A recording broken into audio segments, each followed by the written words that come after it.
Good morning, the faithful ones, I can call you. Good morning to day 2 of Rising 2021. It's very hard to follow the exciting day that we had yesterday and the inspirational opening with Prime Minister Campbell, the lived experience of Sabir Sazai, one of our own, of course, from Coventry. But I have to tell you, we have another really exceptionally interesting day. We're starting this morning with a good friend from the other side of the world. So there is just a couple of housekeeping. The internet password in the program is incorrect. You need to use the word peace, all in lowercase, and in addition, 2021. So peace 2021 will get you onto the Rising 21 website, internet, and you can use that, of course, to promote Rising and your experience through social media. So without further ado, let me introduce Professor Richard Dashwood, Deputy Vice-Chancellor for Research here at Coventry University, who's going to chair our first session. Thank you, Richard. Thank you. Well, good morning, everyone, and good evening to our next speaker from Australia. It's a real honour to introduce our next speaker. Steve Killalay has combined a highly successful career in technology with a philanthropic focus on peace and sustainable development to shed new light on issues from terrorism, conflict to economics and prosperity. He founded the Institute for Economics and Peace in 2007 as an independent, not-for-profit global research institute analysing the intertwined relationships between business, peace and economic development. Steve's funding and thought leadership behind the institute would see him recognised as one of the world's 100 most influential people on reducing the onset of armed violence. The IEP Global Leadership extends to calculating the economic cost of violence, measuring peace risk analysis of a nation's threat levels, and a new understanding of positive peace, an 8-pillar model embracing the attitudes, institutions and structures required to create and sustain peaceful societies. As one of the world's most impactful think tanks, its research is extensively used by multilaterals, including the United Nations, World Bank, Organisation for Economic Cooperation and Development, as well as taught in thousands of university courses around the world. He is also the founder of the Global Peace Index, the world's leading quantitative measurement of global peacefulness, ranking 163 countries and independent territories. Steve currently serves on the President's Circle for the Club de Madrid, the largest forum for democratic former presidents and prime ministers working to strengthen democracy. In 2010, Steve was appointed a member of the Order of Australia for his service to the community through the global peace movement, and in 2016 was awarded the Luxembourg Peace Prize. Steve is also author of The Peace in the Age of Chaos, the best solution for a sustainable future. So with that, I will hand over to Steve and let him speak to you now. So thank you. Great. Well, look, thank you for the introduction. It's great to be here. I really wish I could be there in person, but alas, the borders in Australia are shut, so I can't get outside the country. So I've got a fairly fast-paced presentation here. I'll run for probably about half an hour, then we'll open it up to questions. So I'm going to share my screen. Can everyone see me at the moment? So I'm just going to go and share the screen and... Right, can we see that? Could someone give me some feedback? Can someone give me some feedback? Can we see? Okay, great. Okay, here we go. So what I'm going to do is talk about the state of peace globally. So it's a quick, very fast-paced presentation. So a lot of slides, I'll be moving very quickly. But the Institute for Economics and Peace was set up to understand the intersection between business, peace and economics. It places a special emphasis on drivers to measure peace and then to understand the economic cost of violence or peace to the global economy. We've got 6 offices around the world: New York, Mexico City, Harare in Zimbabwe, The Hague, Brussels, and we're headquartered in Sydney, Australia. And research is used extensively by groups like the OECD, Commonwealth Secretariat, World Bank, United Nations, and many more. Work's also included in thousands of university courses around the world, and we have over 500,000 download loads from our site each year. Last year, the media reach was 24 billion. Our social media reach was about 1.2 billion, just to give you an idea of some of the impact. Now, that's the end of the commercials. So let's get into the data. So the Global Peace Index now is in its 15th year. Ranks 163 countries, which is about 99.7% of the world's population. Uses 23 indicators on a scale of 1 to 5. And it's developed by the Institute for Economics and Peace and guided by an expert panel of international experts on peace and statistics. So we combine the two. So now let's look at the key findings. So this is a quick mud map of the world. You'll note that Europe is very, very peaceful. In fact, it's the most peaceful area of the world. You'll notice the red, most of that is in Africa and out over the South Asia as well. They're the 2 least peaceful regions in the world. Now, if we look at the last 12 months, what we'll find is that global peace deteriorated by 0.07%. That's not very much. In fact, I'd really say that's flat. What's interesting, 87 countries improved compared to 73 countries that deteriorated. What this highlights that it's easier to fall, well, when you fall in peace, it's much larger than improvements in peace. So it takes time, gradual time, to actually improve. So we look in the last year, the improvements were driven by decreases in ongoing conflict, internal conflict, and also the impact of terrorism. It's now improved for the last 7 years. We look at deteriorations. It was driven by militarisation, military expenditure, and safety and security, which is the internal safety and security within countries, which I'll come more to in a few minutes. So indicators for the largest deteriorations in the year were violent demonstrations. In fact, 3 times more countries fell than improved or increased the number of demonstrations than lessened them. Political instability also increased. In fact, twice as many countries deteriorated as improved, and militarisation deteriorated in 97 countries. And that deterioration in militarisation reverses almost a decade-long trend, in fact longer, at least a 13-year trend. And that's really, and I think this is the start of a new trend moving forward, and that's on the back of increased tensions between Europe and Russia, and also the US, also rising political tensions in the South China Sea, which is related to sort of the many countries in the region. We can see that increasing. So these tensions, we think, are likely to keep rising over the next few years. Now, indicators which improved the best were deaths from internal conflict, and also the number and intensity of internal conflicts, and the number of deaths from terrorism, which is the 6th consecutive year of improvements. Iceland is really still the most peaceful nation in the world, and has been for the 15 years we've been doing it. Iraq and Ukraine had the largest improvements. Now, admittedly, both of them are coming up really quite a low base, and we've still got violence in those areas. If we look at the Middle East and North Africa, had the largest regional improvement. However, it still remains the least peaceful region in the world.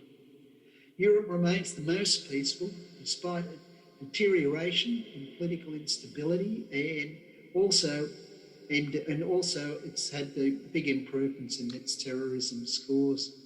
Now, if we go and look at the negatives, so come back, we've got Afghanistan remains the world's least peaceful nation. However, it did record a small increase in peacefulness.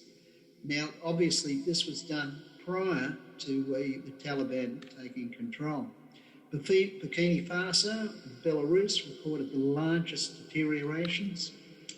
North America had the largest regional deterioration owing to increases, particularly in violent demonstrations, but other indicators as well. What I would say about North America, it consists of only two countries, that's Canada and the United States of America. 6 of the 9 regions recorded deteriorations, only 3 of them showed improvements. And so now if we go and we start to now have a look at the countries which are most peaceful, what we find, as I've mentioned, it's headed up by Iceland. But we'll find that the large number of these countries are in North America. Sorry, large number of these countries are in Europe. In fact, only 2 are not. New Zealand, which is ranked 2nd, and Canada, which is ranked 10th. So what that shows is just how remarkably peaceful Europe actually is compared to the rest of the world. Now, if we went to the bottom of the index, the least peaceful country in the world is Afghanistan. Now, although it did improve slightly, but it's followed by Yemen, Syria, and we'll note the only country there which is not currently in a conflict, who's got an internal war raging, is Russia, which is at 154. Now, if we look at the improvements, the biggest improvements were in the Ukraine, Poland, North Macedonia, Iraq, and Vietnam in the year. We looked at the biggest deteriorations. They were in Honduras, Burkina Faso, Belarus, Uzbekistan, and Zambia. So now we also looked at COVID, because there's a lot of interest in COVID and its relationship to peace. So we've done some analysis on that. And what we found in the very early stages of the pandemic, most forms of violence fell. That was particularly related to homicides, violent conflict, violent crime. But by the end of 2020, we found that most countries were back to their pre-COVID levels. So although it had an initial impact, it didn't last for long. One of the things which really did increase over time was civil unrest. And again, like other things, it dropped in the initial period, but again, it was back to a 10% increase in violent demonstrations by the end of 2020. And that's about a similar level of increase for what it's been for the last 7 years. And I'll come to that a little bit further on. There were actually a little bit over 5,000 COVID-related violent incidences in 2020. And that was scattered across many countries in the world. Political instability, as I mentioned, deteriorated in 46 countries. In many ways, this was related back to COVID-19. It came back to a number of reasons: the falling economies, lockdowns, and other reasons associated with COVID-19, where citizens didn't think the governments were handling it correctly, etc. However, at this stage, it's very hard to know what the long-term impact of the pandemic is going to be on things like homicide, violent crimes, and suicide. That's still unclear. But what I would say is that homicides have been improving for a number of years now. But what we'd say is that if we look at the poor economic conditions which we've had with COVID-19, and if they persist, and in all likelihood they are likely to persist for another year or another couple of years at least, then the likelihood of civil unrest and political instability, we think, will increase. We can see as the back end now, supply chain issues and other factors, too much money in the system, for example, we're now starting to see inflation rise, and that's going to have other knock-on effects further down the track. So this is a quick mud map of the world again, and it shows where violent incidences related to COVID demonstrations and such resided. Note the most were actually in India, the second most were in Europe, and also North America. And so as we move into the more totalitarian states, generally there were less demonstrations. And part of it is because the ability to be able to actually have demonstrations in democracies. And as I've mentioned, the economy is really going to be a key factor of whether this unrest, civil unrest, continues. But one of the things, and it's not really covered in this presentation, is the concept of positive peace. That's the attitude, institutions and structures which create and sustain peaceful societies. We derive that through a statistical analysis against the Global Peace Index, against about 50,000 different data sets. What we find is the countries which are high in positive peace also have high resilience, but they're also better placed to recover quickly from the pandemic. Just to highlight this, if we looked at the OECD countries only, we found that countries with higher positive peace, their employment rates were under 7%. That compares to rates of up to 23% in countries with lower positive peace. And so the resilience and adaptability go very much together. And so what the countries with the high positive peace have much better ability to recover. So what we did is an analysis of countries, and what we looked at it was from two dimensions. One was the levels of resilience as measured through positive peace and adaptability. And the second was the level of debt the countries had. And the level of debt gave an ability then to be able to work out how much stimulation countries could do. And the countries which we think came out the best in terms of being able to recover from the COVID-19 were the Czech Republic, Estonia, Germany, Lithuania, the Netherlands, Norway, Singapore, Slovenia and Switzerland. So they're the countries, if I had $10 to invest, that's where I'd be investing in. So let's have a look now at something at the further long-term trends with peace.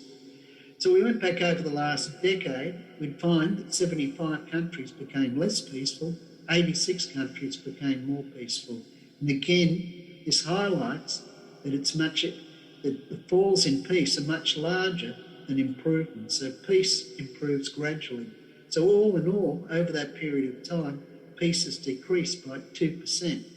This is probably counterintuitive to many of the things which are in people's minds, because quite often in the press, we're only reading the bad news. We would have thought the global situation was worse.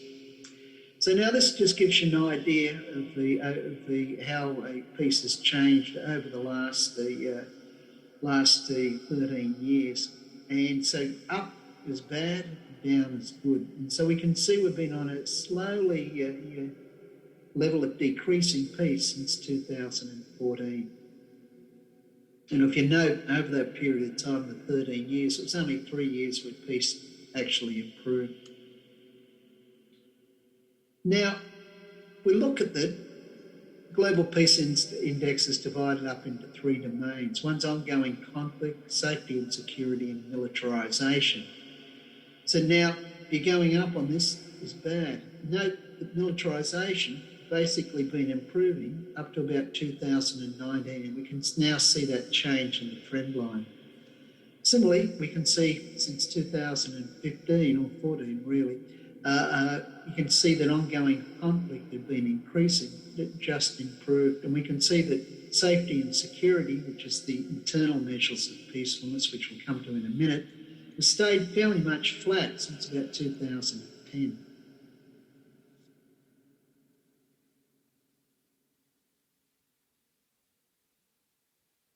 Now, one of the more interesting things which comes out is the concept of the rising global inequality in peace. So we can find that the most peaceful nations are becoming more peaceful, while the less peaceful nations are becoming less peaceful.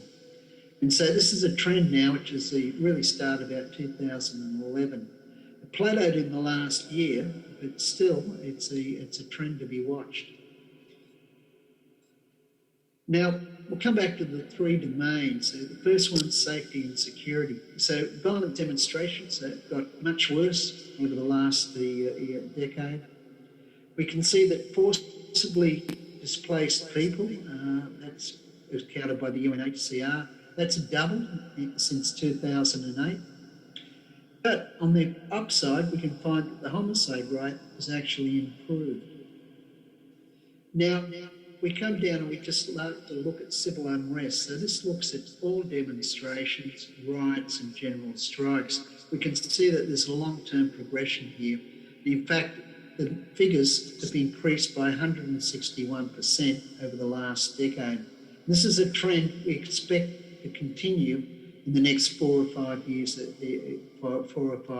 if we look at the riots, we look at the general strikes and just the general level of demonstrations. When we're looking at the demonstrations, it's not related to one particular area of the world. It's in many, many different places and for many different reasons. So if we just look recently, we went to India, it was over agricultural reform and laws there. If we went to the United States, it was over a range of things like Black Lives Matters, COVID lockdowns, political demonstrations. In Europe, around a number of different regions. We went over to Asia, you had places like Myanmar, which had many, many demonstrations.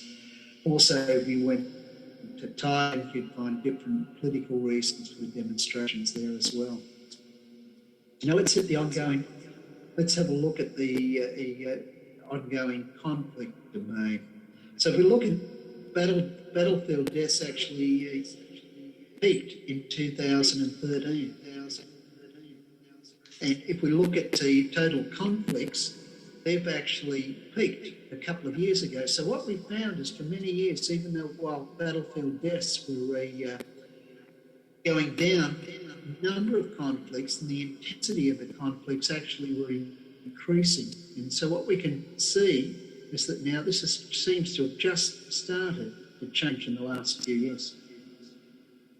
Now, militarisation is quite interesting, and again, we come down here, we can look at the armed forces rate, and we can see how that had been improving down to about 2016, and since then, the trend has reversed. Military expenditure, again, it bottomed about 2012, and it's been slightly rising since then. Military expenditure is calculated as a percentage of GDP. And we can see weapon imports, they're now starting to spike up again, which we have in militarisation. Now, peace comes with an economic dividend, or violence comes with an economic cost. And so we've got a methodology where we use 16 different domains to calculate that. And what we found is in 2020, that was roughly $15 trillion, and that's a conservative estimate. My own estimates, I think it could be anything that's 50% higher, because we can only count what we can count. There's many things it's difficult to count. So now that's equivalent to about 11%, 0.6% global GDP, or nearly $2,000 for every person in the world. Now, in many ways, no one can really think of a world which is absolutely peaceful, but we can all imagine a world which is 10% more peaceful. And that'd be about $1.5 trillion, which would add to the global economy. So to put that in perspective, that'd be like adding 3 new economies the size of Ireland, Switzerland, and Denmark. Now, another way of looking at this, so we've looked at all overseas developmental aid, whether it comes from Europe, it comes from the US, Japan, China. It's equivalent to 1% this cost. So 10% saving directed in the right areas would dramatically change the outcome of things like climate change, ecological degradation, and much more. So the value of peace is really, really important. So what we did this year with the Global Peace Index, we did some work for Lloyd's Register in London. And they'd run a poll looking at 60 different dimensions of risk. So we calculated that from many different angles. So what we'll do is we'll just look at the proportion of people who are either afraid of being victims of violence or terrorism. And again, this is a mud map of the world. And it gives you an idea of where people are most fearful and least fearful. So we can see on this, sort of Latin America, which has got the highest homicide rates and violent crime rates in the world, is the real standout. Africa and parts of South Asia come next. But what was interesting when we did it was that we found that when you looked at it, more people felt more safe now than what they did 5 years ago by about 10% more points. And so it's hard to say whether that's just as time fades, optimism changes, but it's an interesting phenomenon that more people are now feeling safer than what they did 5 years ago. And so now as we look at the experience of violence, you can also compare it to the fear of violence. So if we look at the experience of violence, the people who reported the highest levels of violence, and that was a sort of a violence perpetuated on themselves or someone they know, we can see that all 5 countries are in sub-Saharan Africa. Now, if we look at the countries which report the lowest experience of it, we find that a number of them are in Eastern Europe and 2 of them are in Asia. Now, if we go over and look at the other thing, what's the actual, that's the experience. Now, if we look at your fear of violence, you get quite a different outcome. So you only find that of the countries with the experience of violence, only one of them is on the same list of the 5. So you've got Brazil, South Africa, Mauritius, Malawi are the ones with the most fearful. And again, if we come back to them, other than Brazil, they're all in Africa. Now, we come across and we now look at the countries which have got the least fear of violence. We're seeing very much the same, other than Norway in the list. So it's quite an interesting outcome. Now, one of the things we've done also is we've got a mechanism for being able to forecast future decreases in peace. And so what we do is we take this concept positive peace and then we compare it back against the Global Peace Index. So if the positive peace measures, which is the potential for peace, are much lower than the actual peace, then countries tend to fall over time. And we call that a positive peace deficit model. Now, however, for the fall to happen, you need some sort of shock to unset it. So sometimes it can take many years to be able to do. But the model we're using, and depending on whether we take the number of countries we put into the measure, we can get a 90% accuracy rate on falls in peace over the next decade to 70% accuracy rate. So that's pretty good. So what happens is the smaller the number of countries we pick, the more accurate we are in being able to determine the falls in peace. And the key thing is seeing we can look up to a decade out. That's enough time if we were proactive to be able to take measures and put in place to hopefully stall these falls in peace.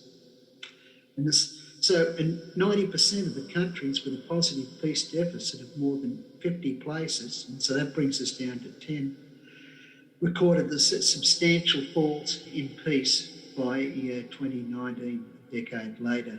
So again, being able to predict future falls in peace makes for better policy. And so the countries we've got at the moment who we predict are likely to have the biggest falls in peace are Equatorial Guinea, Sierra Leone, Laos, Timor-Leste, Malawi and Liberia.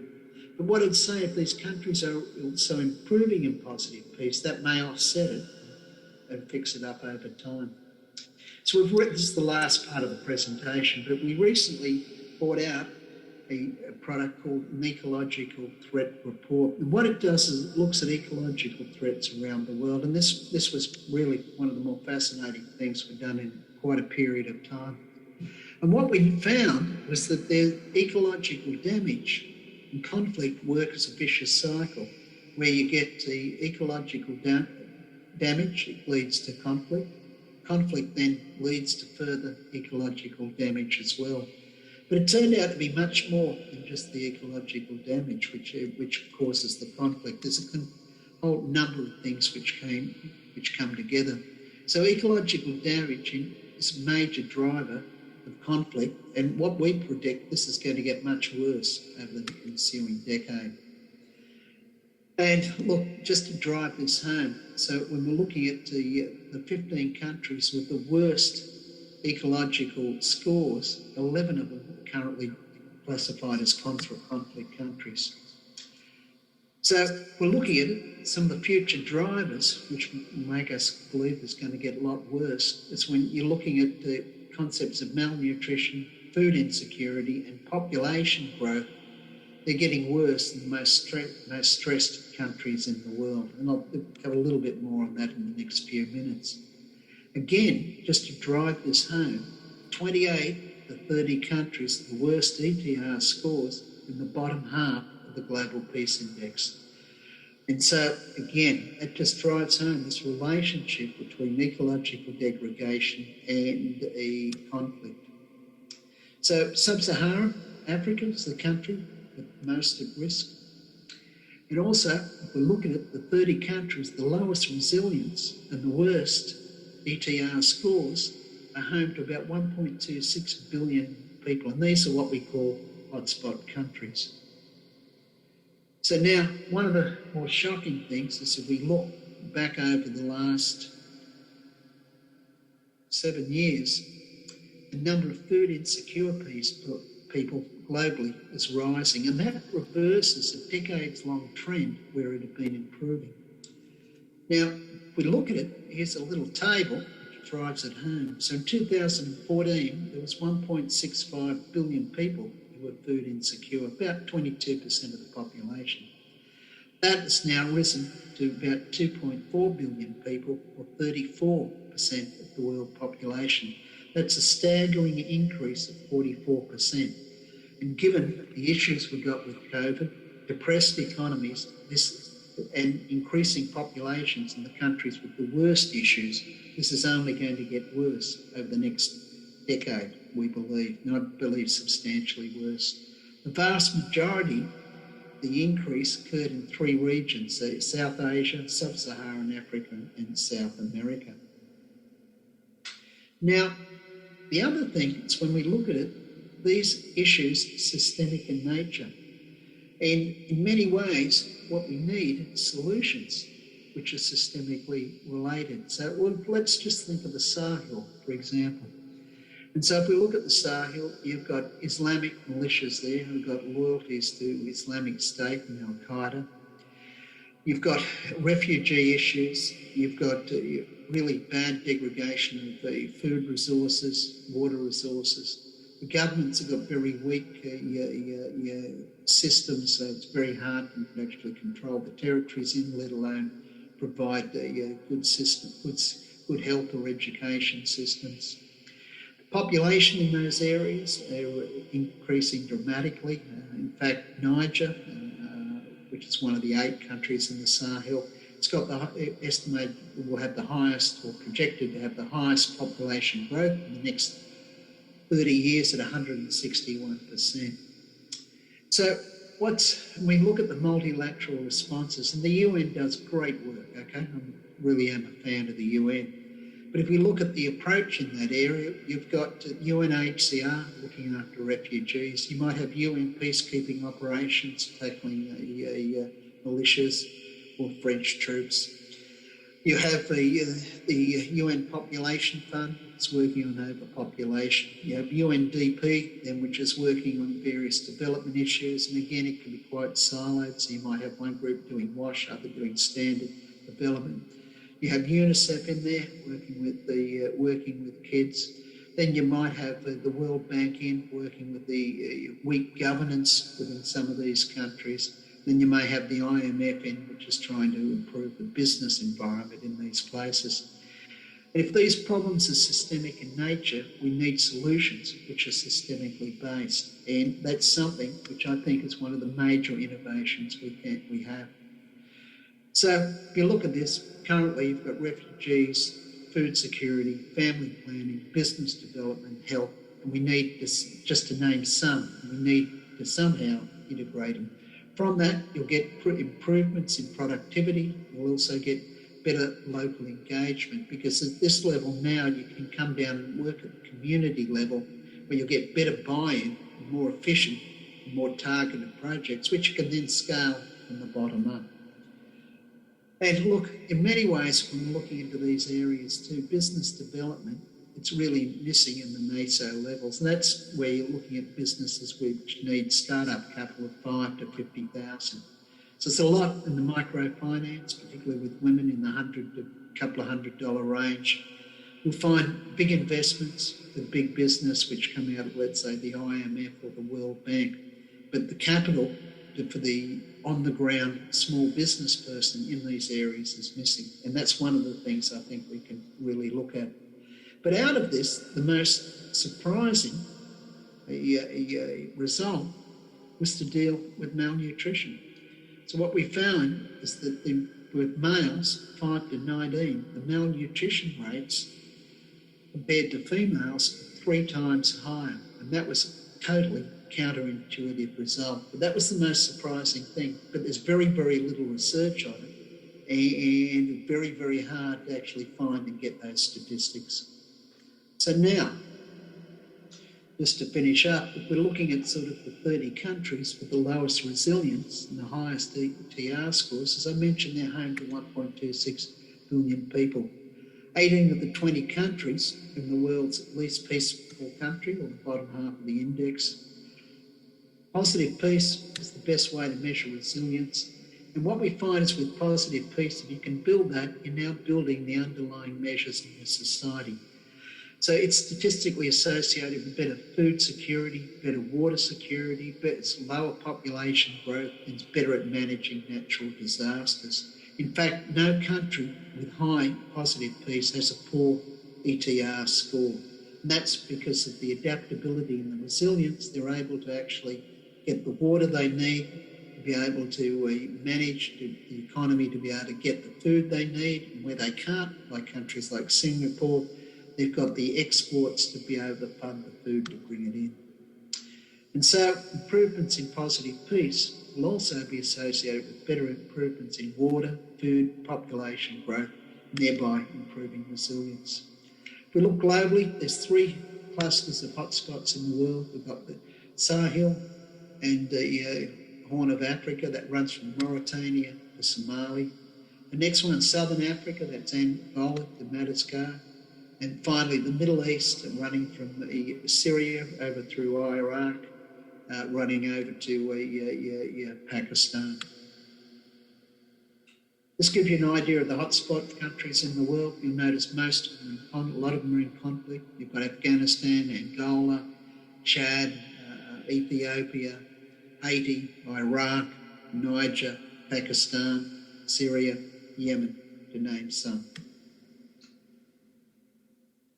And again, if we look back, we can see the relationship between very high peace countries and the relationship with the ecological degradation. It's really strong.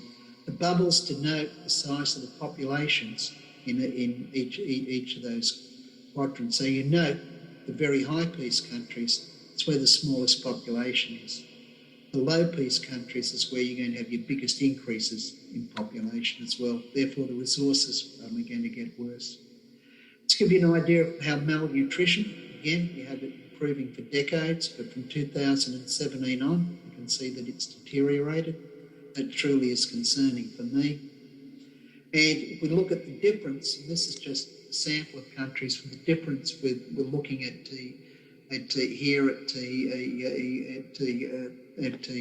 thinness, you find that it's 3 times on average higher in males than what it is in female, and the number which are considered the undernourished. And at that point, now that's the end of one very, very fast moving presentation. So I'll stop sharing the screen and pass it back. Thank you. Thank you. Thank you.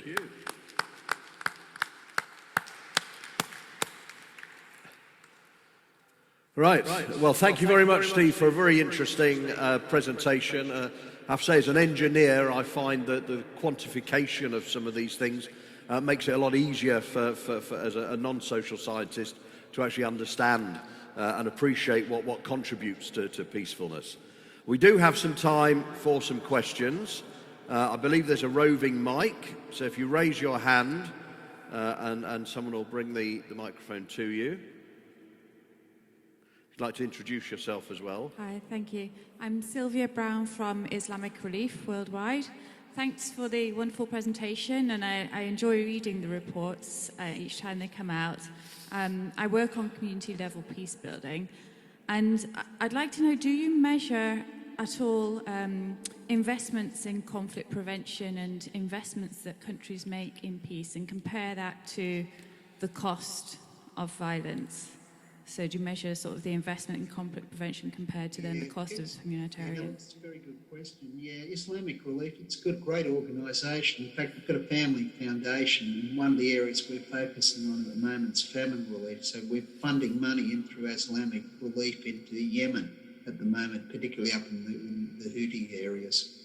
So yeah, great organisation. It gets, yeah, simple question is yes, the answer to it really is no, I suppose. But it depends on what you call as peace building operations. Okay, and so obviously we do have work where we track UN peacekeeping efforts, UN peace building efforts. You could see overseas developmental aid, if you like. You would see that as being something which goes into building peace as well. So it comes down to the definition of what you think you should count as being peace building. Now, sort of if you look at a government's budgets, and would you see education as peace building? So then you'd have to sort of bring in and include all the various education budgets around the world. And what about health? Does health actually lead to peace? So the issue comes down to what you would define as being efforts to build peace.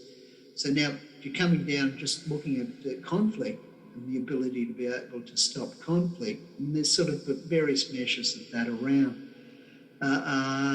But I guess for us, from our angle, it's a lot more than that. It's a lot more than that. So quite often, just the everyday parts of an economy is what you can see in some ways as peace building. So if the economy is improving and people's living standards are improving, that goes a long way to easing violence.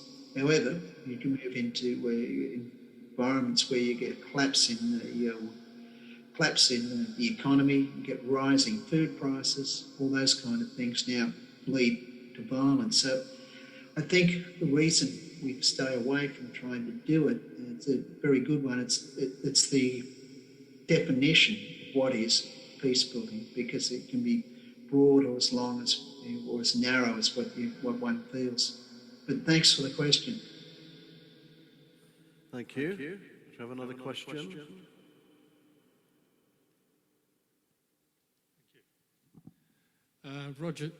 Roger Darby, Cranfield University. Steve, thank you very much for your interesting presentation. Two questions, really. One is about militarization, and the second one is about Ebola and the effects of Ebola. In your research, in your center, in terms of militarization, the question of security sector reform, SSR, comes up, I think. In other words, did you pick up on how much reform was taking place in many of those countries in terms of the military, and that effect on peace or the lack of peace taking place? You've highlighted expenditure as being a key issue. The growth in expenditure for military, the growth in weapons requirement. So I wondered if there was any notion of where you could see the influence or lack of influence of security sector reform in the militaries in many countries. And the second question, sorry, you mentioned a great deal about COVID, but also there is the issue about Ebola, certainly in the continent of Africa, in relation to security, in relation to health. And I wondered if any findings there came through from your research. Thank you. Right, yeah. So we to be quite honest with you, we haven't looked at military reform and the relationships there. So really, sort of when you're looking at the way we look at the militarisation and we measure it, we measure off the number of countries improving or deteriorating on the measures over time. But we haven't actually looked at the reform in those security areas and what that's actually meant in terms of changes in the militarisation. Ebola, I had a conversation, I won't mention the organisation, but one of the largest organisations in the world. And I was speaking to the country director 2 weeks ago in the DRC, and I was asking about COVID. And she was saying, well, look, down here, most people live in villages, and so COVID is not much of an issue. They see it as a bourgeois disease because it's only the rich who get it and those that drive around in air-conditioned four-wheel cars. But she said there's a lot of scepticism over COVID. And a lot of that goes back to Ebola, because in many of the countries in Africa, what happened was the Ebola broke out, and you certainly had the people with it, but they then suddenly see all these people turn up driving around in four-wheel drives and they're dressed in the rich clothes, and they just thought it was all a scam for people to make money off. And so that's an anecdotal comment on Ebola and the psychological effects on other people, but we haven't done any research into that, I'm afraid. One more question, just at the front. Steve, very interesting. Councillor David Skinner, I was a career Foreign Service officer. I served in South Africa, Nigeria, the Congo, and various other places.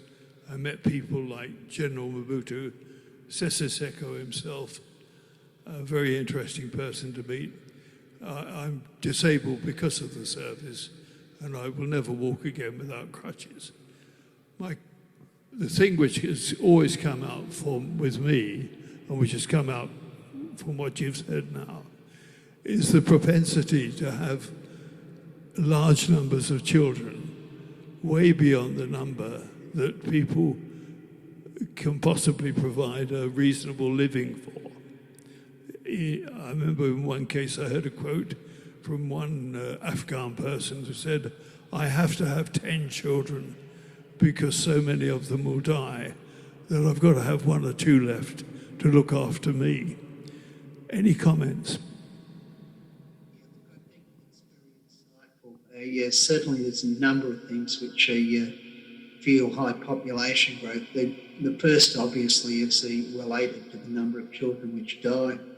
So if you've got a high child death rate, then you obviously are getting it's a biological, from near as I can say, it's a subconscious biological urge to have more children. That's just part of the way we as a species survive.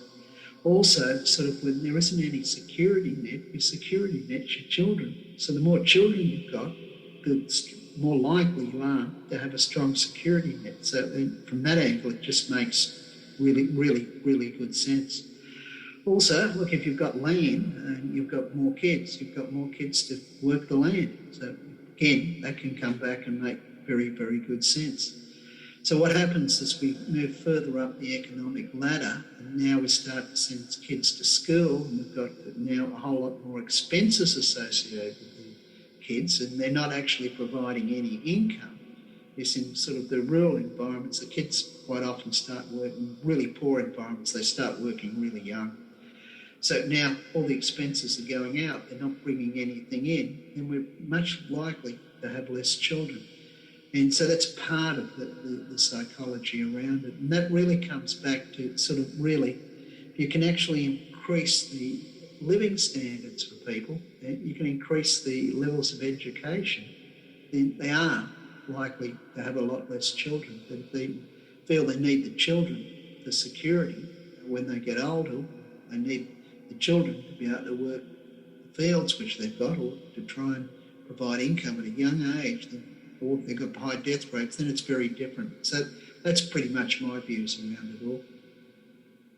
But you've certainly certainly served in some interesting countries. That's all I can say. You must be a man with the wealth of experience and some great stories. Thanks very much, Steve. Yes, I've met a number of extremely dangerous people, extremely helpful people. You've outlined the problems, and I agree totally with everything you've said. But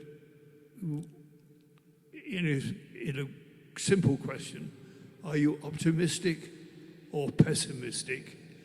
And to add to that, what effect the spread of the pandemic are things going to get much worse unless many more people are inoculated against COVID? Sorry to throw that one in as well. Thank you. Sure. Look, I'm neither optimistic or pessimistic. It depends on the issue. So I think we're going to go through the next decade, we're likely to go through a period of much more volatility than what we've seen in the last 50 years. I think if we really look since we did have the Cold War, but if we look from the, let's say the 80s onwards to the 20s, they've been globally, they're pretty good years. If you're living in Iraq or Syria, you'd have a different take on it entirely. But if you're from a Western perspective, it's been pretty good. I don't think that's going to continue going forward. I think there's going to be a number of areas where we're going to struggle. So if we're looking at our measures of positive peace, we can see a number of red flags, if you like, on the horizon. And these were the things which were really reversed over the last decade. And so if we're looking at the last decade, we see things like group grievances, and this is in Europe as well as other parts of the world on the rise. But rising inequality in a whole range of different areas. There's a concept of fractionalised elites. That's where the elites fight amongst themselves. You can see that epitomised by Brexit, certainly see it epitomised by the last US election and the takeover of Capitol Hill. So the fractionalised elite, the elites are fighting amongst themselves. The more they fight amongst themselves, the less they do the things which are needed to improve society. It's more about the fight. At the elites, that is about the fight to improve the society. Perceptions, and I will repeat the word perceptions of corruption are on the rise in many globally, and also including in Western Europe. You've got levels of growing inequality as well. And so there are other things too, like misinformation, that's on the rise as well. And all those things are statistically highly associated with peace. So they're the kind of problems we've got to get through. But societies go through. But on the other hand, if you're looking at Western Europe, let's say if you're looking at Europe, let's say, what you'll find is that very low population growth. In many of the countries without immigration, there wouldn't be population growth. So in many ways, it's a lot more sustainable environments than what people think. So that's a positive. That's a positive there. But economically, I think we're going to struggle in the next few years. One of the things I think we need to watch is productivity. I was just seeing some figures in the US. Inflation now, at least yesterday, is the highest it's been in 30 years, 6%. But productivity in the last 12 months has fallen 10%. And there's a whole lot of reasons around this fall in productivity. It's just not any one thing, but a whole range of things. And so productivity is falling. There's only two options, really. One, that wages go down, match the decrease in productivity, or two, inflation goes up. And so neither of those options are particularly palatable. But I think we spent a lot of time working on a whole lot of social issues over the last decade, maybe 2 decades. But I think we're going to come back to real basic fundamentals, like looking at simple things like productivity over the next 20 years. And also over the next 5 years or so. So that's sort of part of my take on it. Excellent. Well, unfortunately, we're going to have to draw everything to a close now. Thank you, Steve, for what was a really interesting hour or so from you. So I think just leaves us to thank you in the traditional manner and let you enjoy the rest of your evening. Thanks. It's been great being on here. And enjoy the rest of the conference, everyone. It should be fun. I wish I was there. Thank you. Okay.